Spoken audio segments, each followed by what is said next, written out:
திருக்குறள் நமது உடமையடா, அதை படிக்காமல் இருப்பது மடமையடா, அதை படிக்காமல் இருப்பது மடமையடா. திருக்குறள் நமது உடமையடா, அதை படிக்காமல் இருப்பது மடமையடா. திருக்குறள் நமது உடமையடா, அதை படிக்காமல் இருப்பது மடமையடா.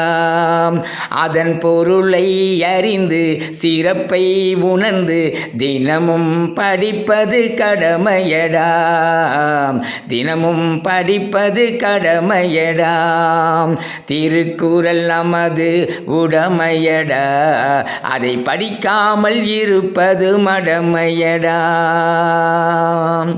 கருவினில் வளரும் மகனை நினைத்து பெருமை கொள்வாள் தமிழன்னை.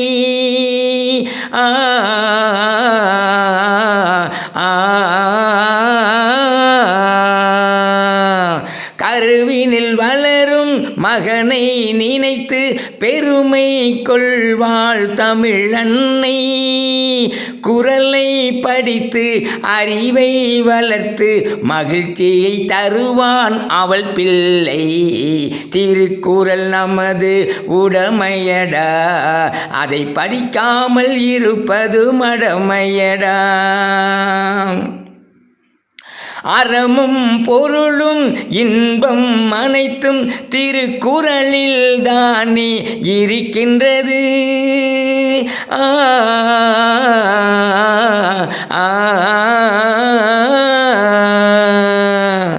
அறமும் பொருளும் இன்பம் அனைத்தும் திருக்குறளில் தானே இருக்கின்றது.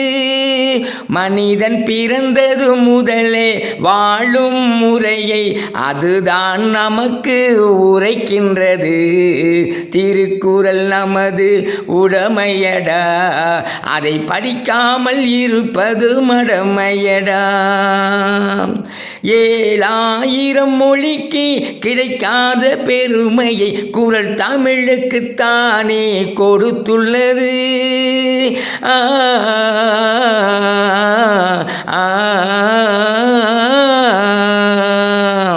7000 மொழிக்கு கிடைக்காத பெருமையை குறள் தமிழுக்குத்தானே கொடுத்துள்ளது.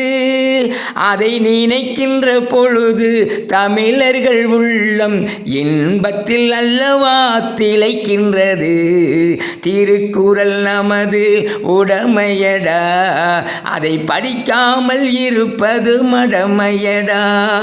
அதன் பொருளை அறிந்து சிறப்பை உணர்ந்து தினமும் படிப்பது கடமையடா, தினமும் படிப்பது கடமையடா.